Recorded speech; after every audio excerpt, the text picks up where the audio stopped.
Yeah, I'm super confident. You know, at this point, it's just having fun. You know, I don't have the pressure of like a world title or a following up tour right now, so I'm just kind of having fun, enjoying it. You know, the waves have been good. You know, super stoked to get good waves here. Yeah, just enjoying it. You know, I really want to get through that semi. I'm so surfing against John, so yeah, I'm sort of hoping he peaks. I mean, he freaking smashed me yesterday, but you know, that's life. Sometimes guy's on a heater and you get in his way.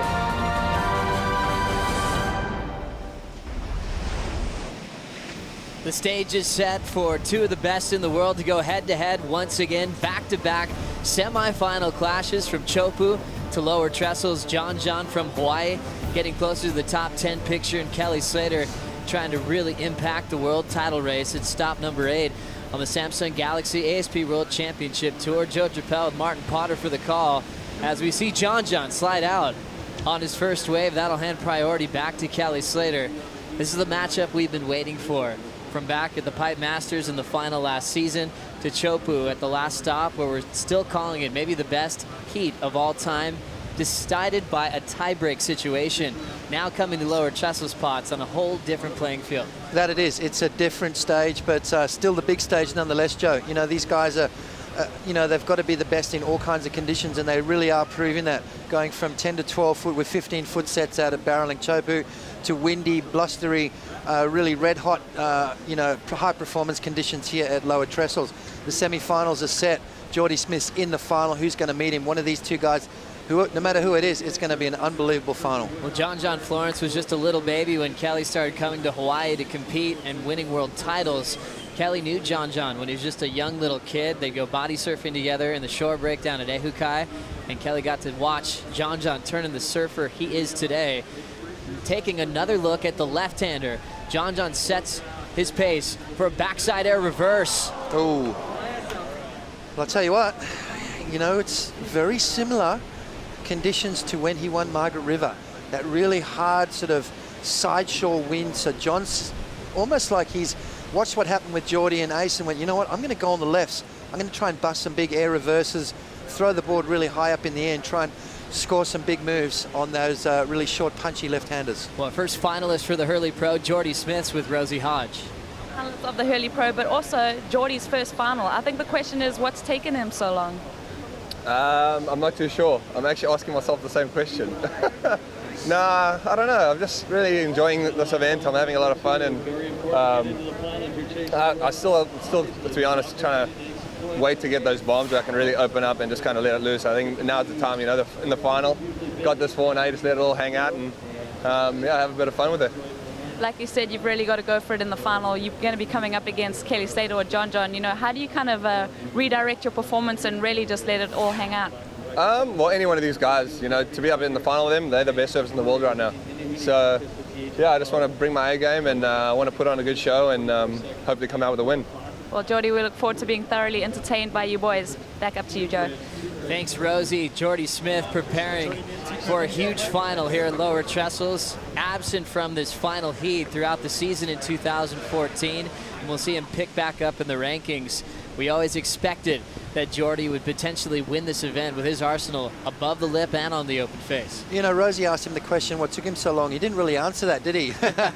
I don't think he knows. I think it's just one of those kind of years for Jordy where he's been in such good form, but, you know, just something's missing. You know, just maybe a few mistakes here and there, you know, falling off a little bit more than I think he should. You know, made a couple of mistakes against Ace as well.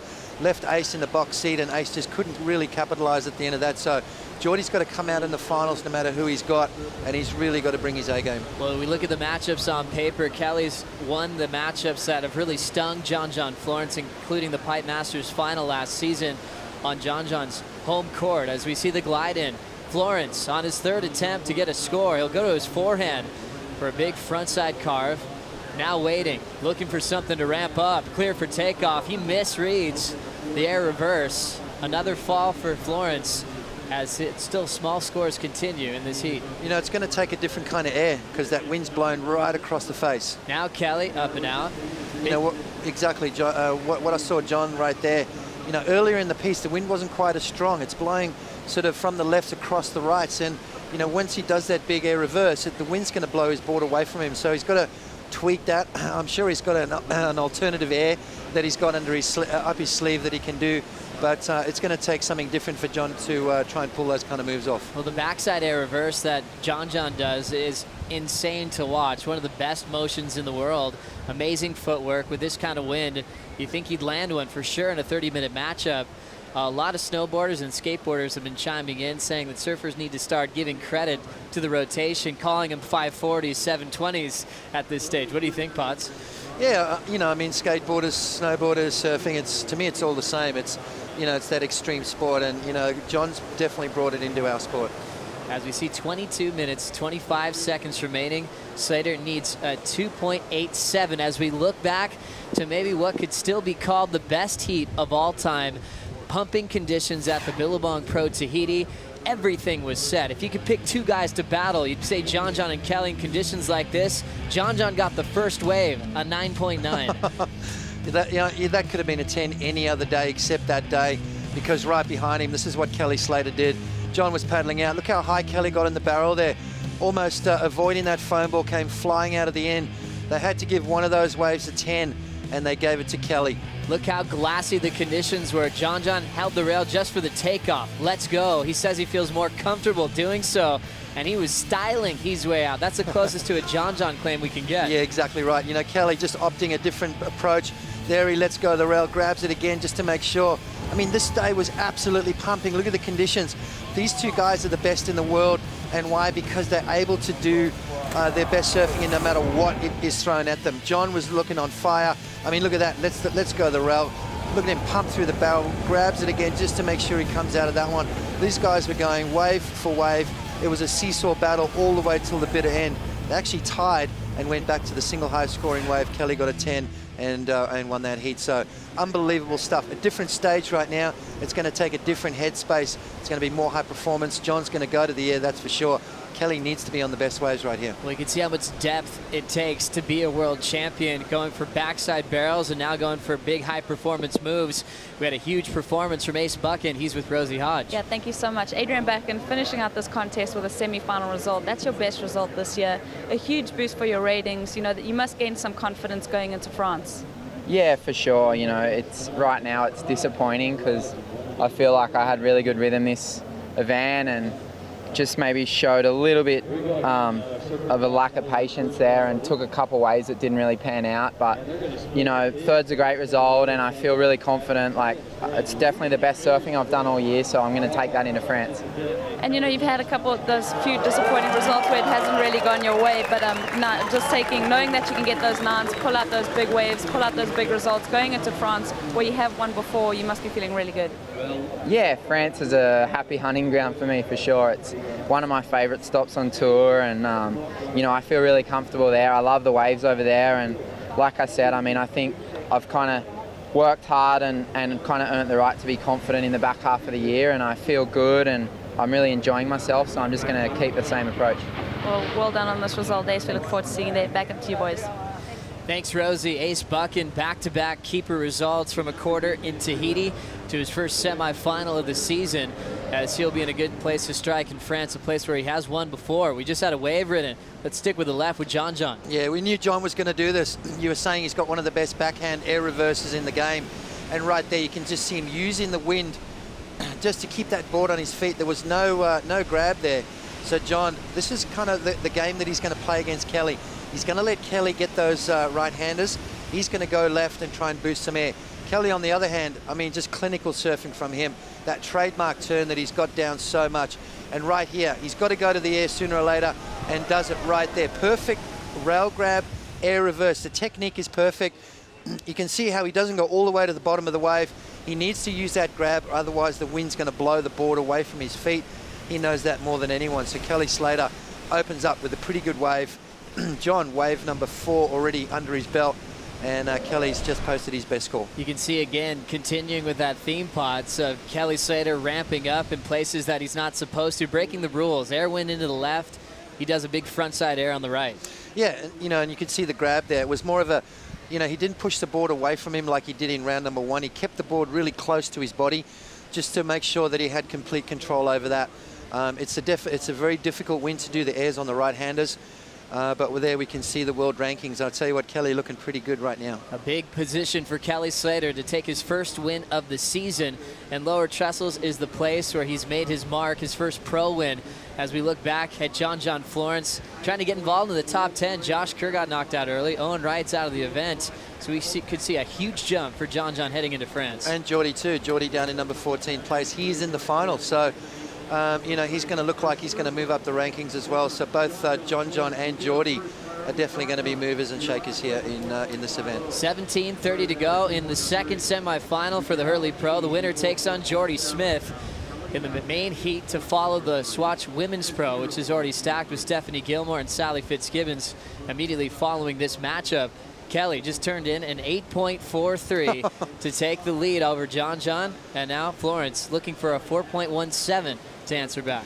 You know, this is what we wanted to see. I wanted to see Kelly post something good straight off the bat. That's just going to make John crank it up. You know, now we're going to see fireworks from John John Florence, and that's exactly what Kelly was going to do.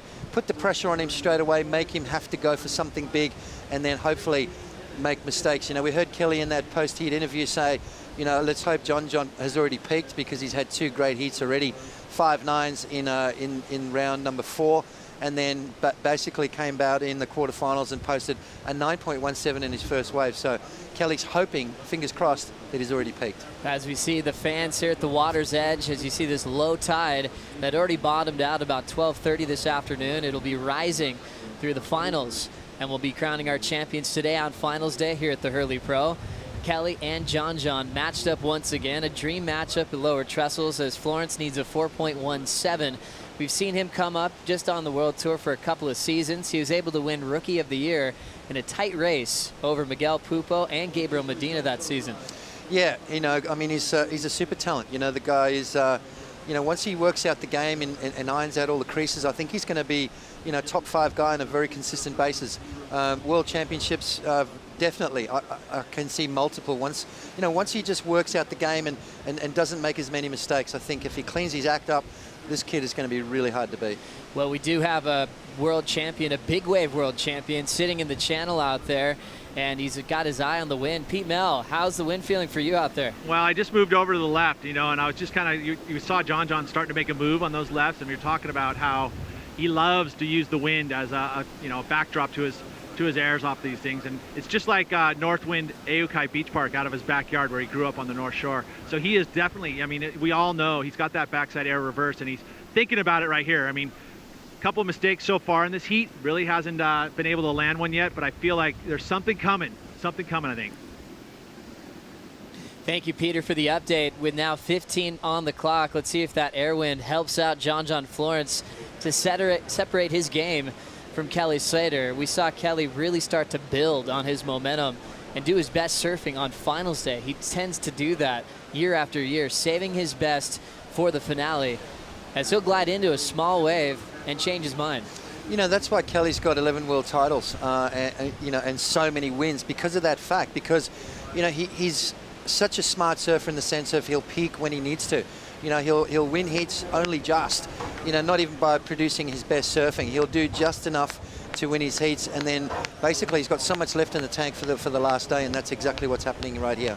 Well, we will have a yellow jersey change when we head into Europe. Sally Fitzgibbons, the new world #1, takes on 5-time world champ Stephanie Gilmore. Longtime rivals, all Australian battle. They both have won Australian Female Surfer of the Year, and they have a lot of people rooting for them overseas, and they've already taken on a huge fan base here in Southern California.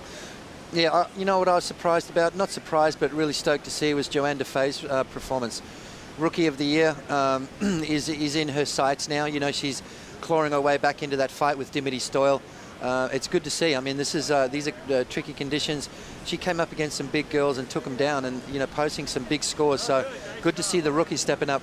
Well, a big part of this event is going big, and we have the Swatch Women's Pro Innovation Award and the Hurley Pro Innovation Award going to the boldest, most progressive performances during the event.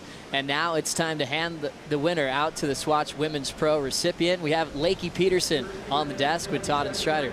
Yeah, thank you. And, you know, first and foremost, congratulations on winning such a prestigious award, the Swatch Women's Pro Innovation Award. I mean, it's the first time we're doing it. Obviously, beautiful trophies. Congratulations. Yeah, thank you so much. It's yeah, I'm honored to get this award. It's cool because lowers is just such a great way for being innovative and progressive, and I was just having a blast out there. So well, let's talk about the maneuver that actually won this for you. It was in round 4, heat number 2, up against, at the time, current world number 1, Carissa Moore. And, you know, you were going into this section. Talk to us about what was going through your mind as you saw this section coming at you. Yeah, I primarily took it to keep Carissa off the wave, just because I didn't know what it was really going to do. It was a great wave from the very top, but we were paddling back out, and I got around the section, and the only thing it really provided was something to do like with either an aerial or a layback or whatever, and so yeah, I just tried to take advantage of the opportunity. And you did. Yeah, thanks. I've seen you do that maneuver, you know, over and over again. I saw you do it in free surfs. I've seen you do it, you know, surfing up in your home beach breaks. John John's getting after it right now. Sorry, he was just out there trying to get your move right there. Looking good though. John John's going to come through the inside and trying to finish strong. He really needs a good score on the board. This will be his best score so far, it looks like. Let's see if he can finish up strong on the inside and come up with another progressive maneuver for us to build his momentum. Well, the good news is he can't take your trophy from you.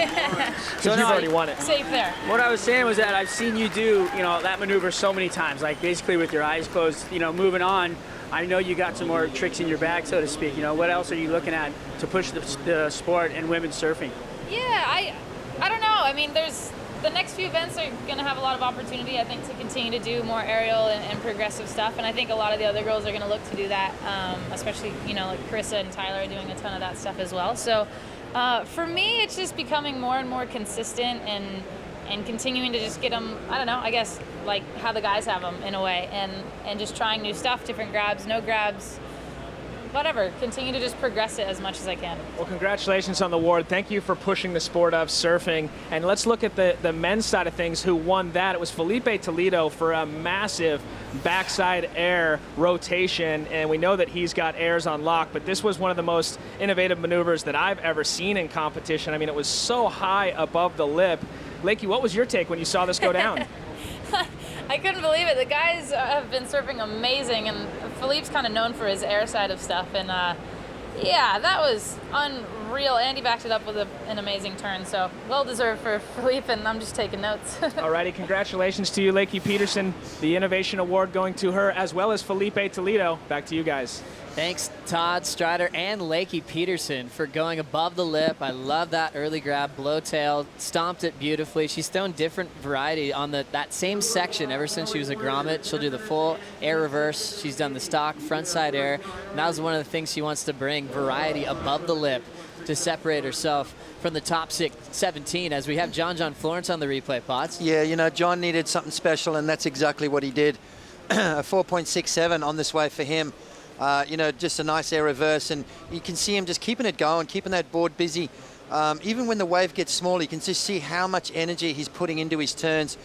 Just even that little turn right there, you know, he's got that real quiet upper body. It all is happening down below the legs, right there, just putting so much into it again. So John John answering back to Kelly, a 6.67, and puts him in the lead. You can see just clicking that exactly where he needed to, widens the stance, gets that foot up on the nose. And as you've heard him say before, things slow down, Joe, once he's up in the air.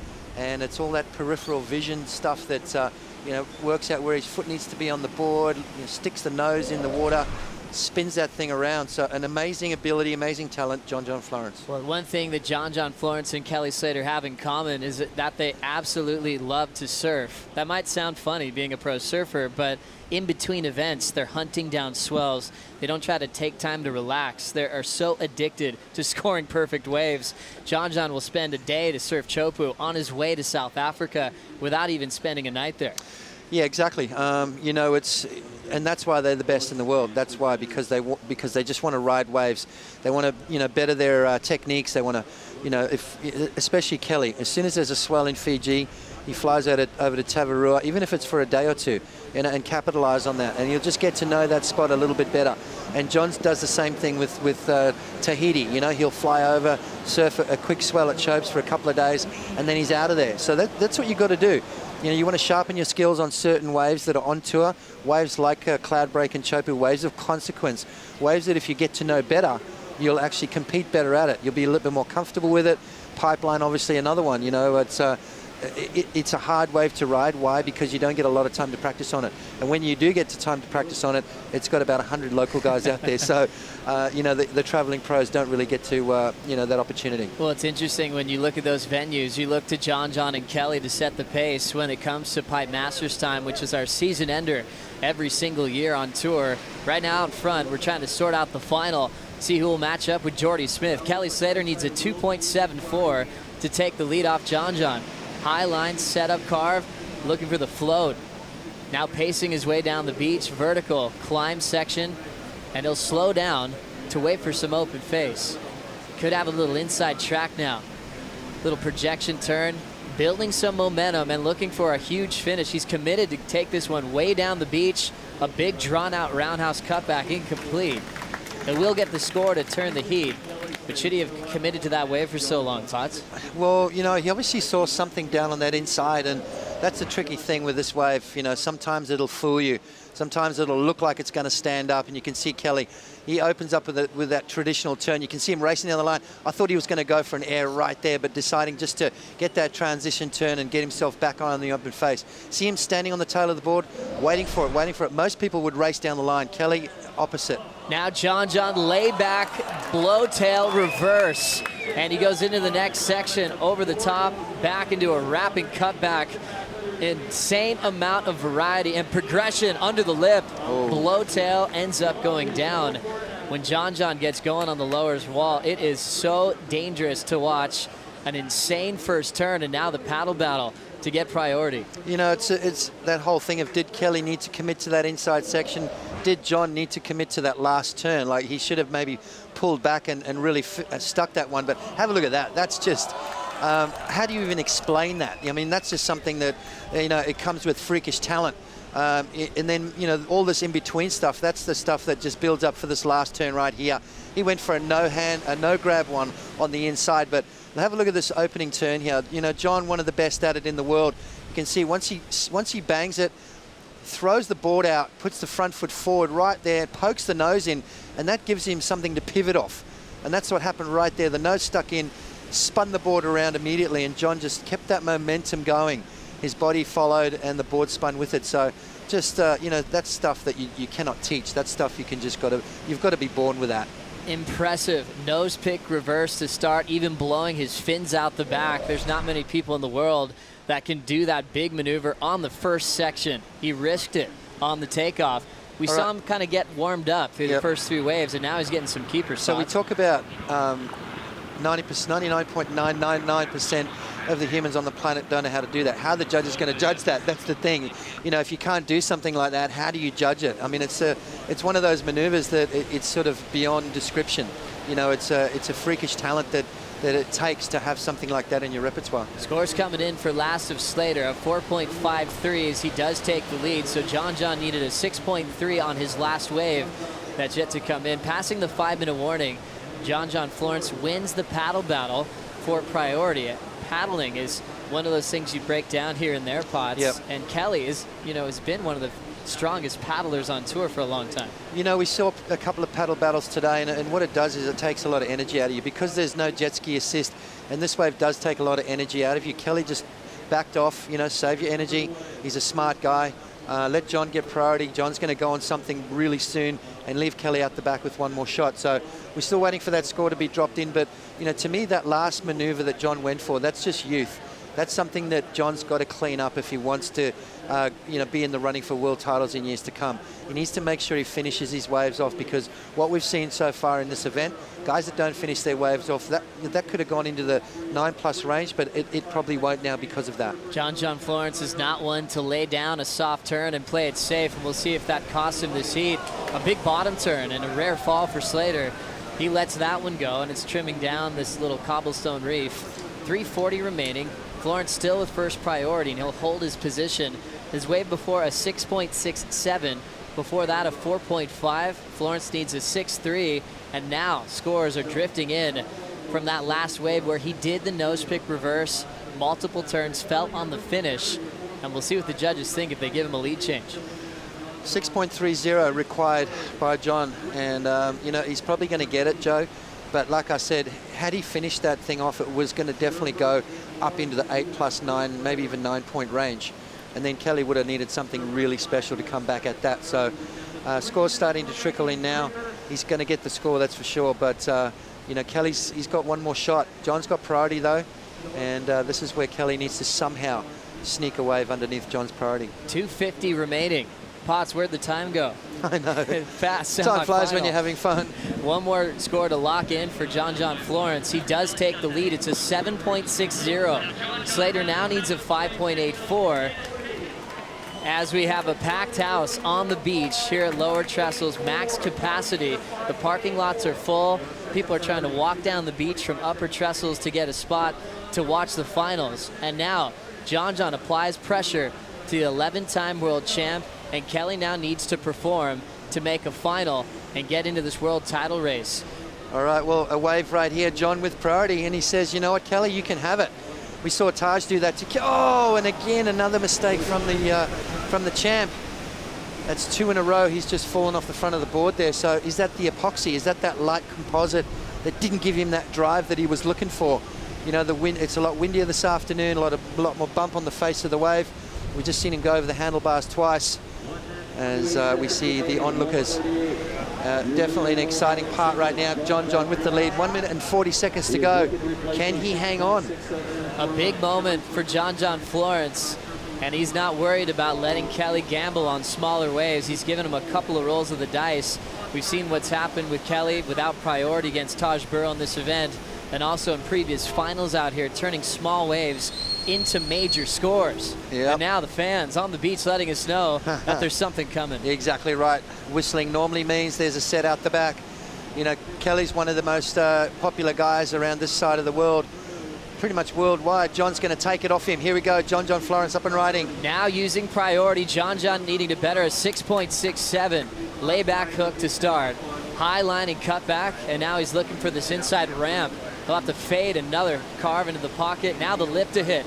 Throws the tail towards the beach. Reverse complete for Florence. And now Kelly will get a part of this set.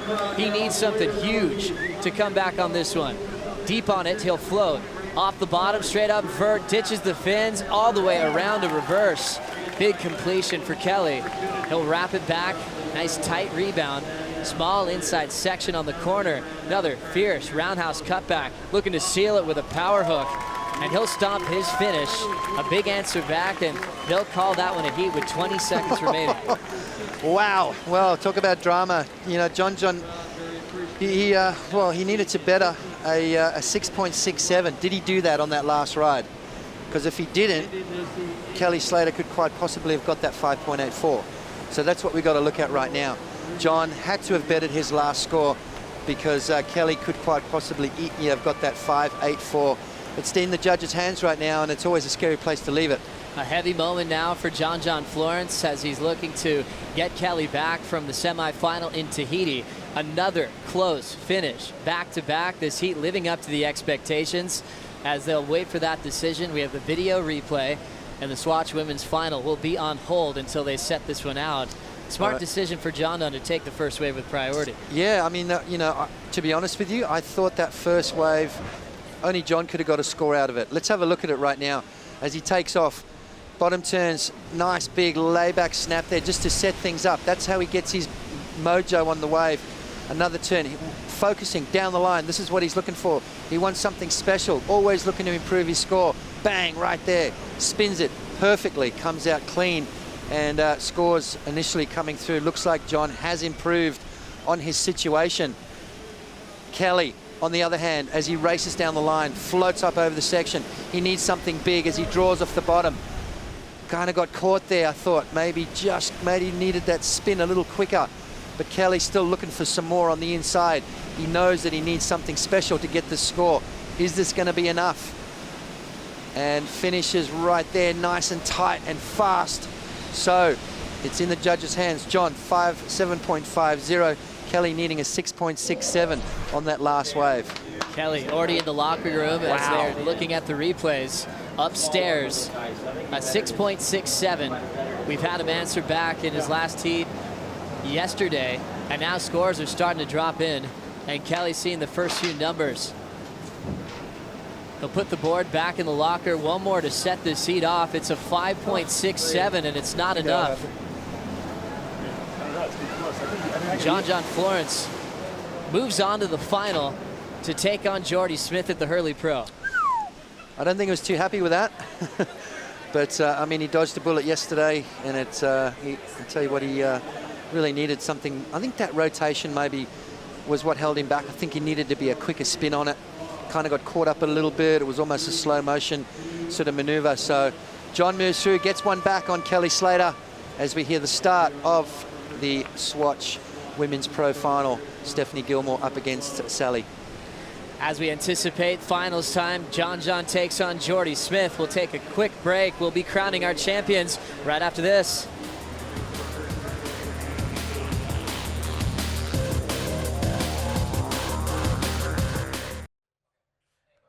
Do you like that? Well, if so, subscribe over there and then watch more videos over there. And then tell us your favorite videos down there. It's a 3-step process. Do them all now.